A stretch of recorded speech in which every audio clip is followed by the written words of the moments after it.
Habang karamihan ay nag-aalinlangan o naghihintay ng perfect na entry, may mga institutions na hindi lang basta pumapasok. Kinukuha na nila sa XRP bago pa muling pumasok ang retail. May nagsabi nga na they want all the XRP before the world realizes what's happening. Totoo kaya ito? O hype lamang?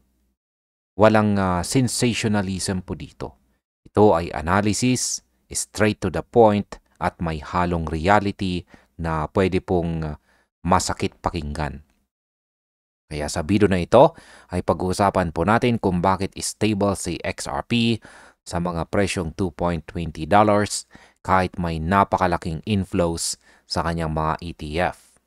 Ano ang ginagawa ng malalaking institution sa likod ng market movement at ano ang implications nito sa mga katulad po nating traders at holders. Kaya makinig po kayong mabuti dahil ito ang klase ng pagkakataon na baka ilang buwan na lang marami ang magsisisi na hindi po sila kumilos habang tahimik ang market. Yan, simulan po natin sa ating unang katanungan kung bakit sinasabi ng analyst na gusto ng institutions na kunin ang lahat ng XRP bago magbago ang market. Meron lamang pong isang simpleng sagot dyan. Yan po ay walang iba kundi ang accumulation. Ang sinasabi po ng crypto pundit na si Ginoong Oscar Ramos dito ay hindi lang basta observation. Ito ay malinaw na pattern. Ang mga institutions ay hindi po naghahabol kapag hype season. Hindi po sila bumibili kapag mataas ang presyo at umiiyak ang retail dahil sa FOMO or fear of missing out. Ang kanilang ginagawa ay kabaliktaran. Bumibili po sila kapag tahimik, kapag hindi po sexy ang market, kapag holding pattern, at kapag karamihan ay nagdududa. Si Ginong Ramos ay nagpost po dito sa X na ang XRP ay beating Bitcoin, Ethereum, and Solana in ETF inflows. Ayan, tinatalo niya raw po sina Bitcoin, Ethereum at saka Solana pagdating sa inflows ng ETF. Ang pahayag na ito ay hindi po trivial. Kapag tinalo mo si Bitcoin, ang pinaka-OG po sa lahat, pagdating sa institutional inflow, ang ibig pong sabihin niyan ay may malinaw na narrative. Ang narrative na ito ay ang regulatory clarity, utility, at saka strategic positioning. Sa madaling salita, nakikita po ng mga malalaking players kung saan papunta sa XRP bago pa natin ito maramdaman. Kapag sinabi po niyang gusto ng mga institution ng all the XRP, hindi po ibig sabihin niya na literal. Ang ibig pong sabihin ay bago magising ang retail, bago magsimula ang bagong retail bull run, kukunin nila ang malaking parte ng circulating supply para kontrolado na po nila ang liquidity at galaw ng presyo. Ito po ang dahilan kung bakit hindi po gumagalaw ng wild or matindi ang volatility ng XRP kahit mataas ang inflow. Dahil hindi FOMO buying ang nangyayari. Ito po ay silent, sophisticated accumulation. Ngayon ay ano naman po ang ibig sabihin ng massive ETF inflow sa market psychology? Yan, ito po ang parte ng maraming baguhan na hindi pa napapansin. Yan, kapag naglabas po ng XRP-based ETF, ang Grayscale at ang Franklin Templeton, hindi ito tulad ng simpleng spot buying lamang. Hindi ito tulad ng isang retail trader na bibili ng 500 USDT worth of XRP. Ito po ay regulated exposure, meaning custodial, audited, at pang long-term allocation. Sa isang araw, nakakuha po ang XRP ETF ng mga $164 million net inflow. Mas mataas po kay Bitcoin na $151 million. Kay Ethereum naman na $97 million at kay Solana na $58 million. Dito mo makikita ang totoong insight. Kapag mas mataas po ang inflow kay XRP kaysa sa tatlong pinakamalaking crypto sa mindshare, hindi po ito fluke, may dahilan. At yung dahilan ay hindi po short-term speculation. Kung ilalagay mo ang sarili mo sa sapatos ng institutional fund manager, hindi ka bibili ng isang asset na tingin mo wala pang direksyon. Hindi ka gagastos ng daang-daang milyon kung hindi po malinaw sa iyo ang regulatory landscape, potential use case at liquidity pathway ng asset na iyon. Ibig sabihin, hindi lang sila excited, may preparasyon. Habang tayo ay naglalaban-laban sa sentiment online kung alin ang next moon token, sila ang cold yan, at walang emosyon. Yan. Nakatingin po sila sa economic structure. Kapag sinabi po ni Ginong Ramos na we are not collapsing, we're coming back up. Ibig pong sabihin niyan ay may backbone ang galaw. May net buying na nangyayari behind the scenes. At iyon ay hindi tao-tao lang. Mga whales, custodial services, asset managers, at mga korporasyon.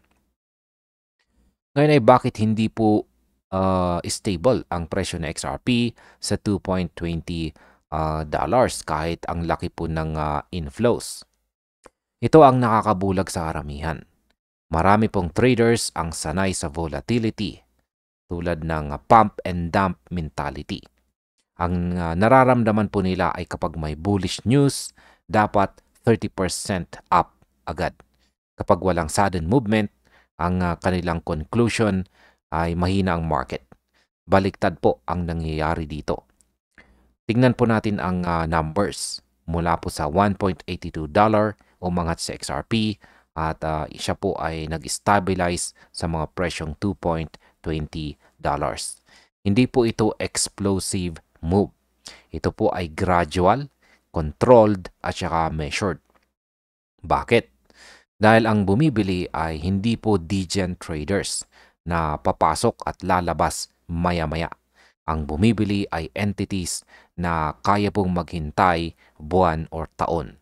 Hindi nila kailangan ng mabilis na rally. Ang kailangan nila ay position.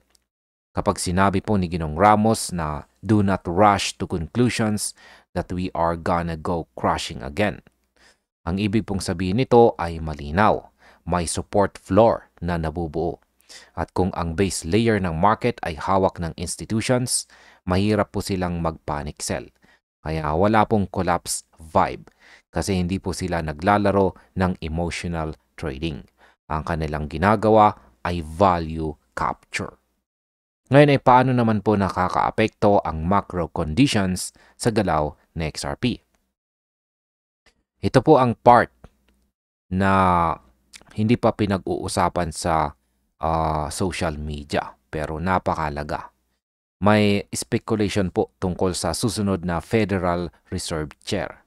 May data sa core PPI na 2.6% versus 2.7% expected. Kahit maliit po ang difference, ang interpretation po dito ay simpleng babala sa monetary easing. Kapag mababa po ang interest rates, mas madali ang risk-on environment. Ang crypto market ay humihinga po muli. Kapag bumaba po ang rates, ang institutions ay mas willing na magpataas ng exposure sa mga assets tulad ng XRP dahil mas attractive po ang returns sa long term.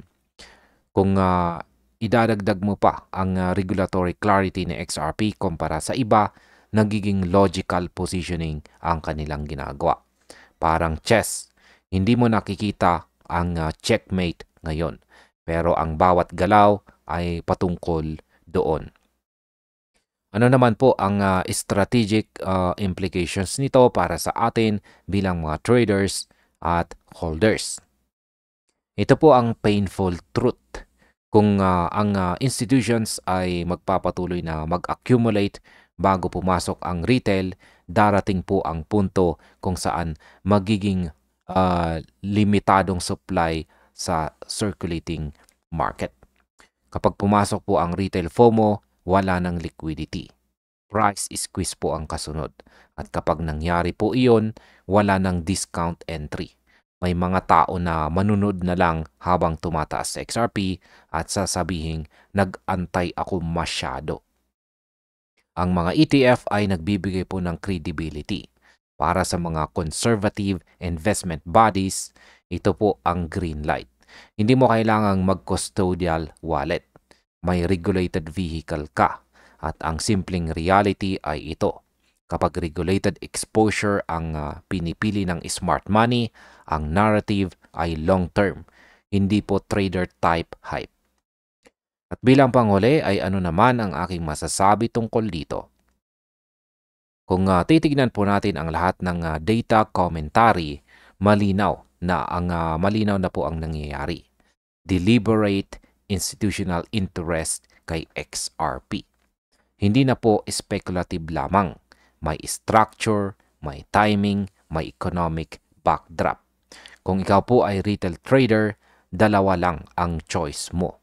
Sumabay sa silent accumulation period tulad ngayon o hintayin ang hype season at bumili ng mahal. Ang question ngayon ay hindi kung aangat ba si XRP, kundi kung sino ang mauuna bago magsimula ang next cycle. At ayan, hanggang dito na lamang po tayo sa video na ito mga ka-crypto. Maraming salamat sa panonood.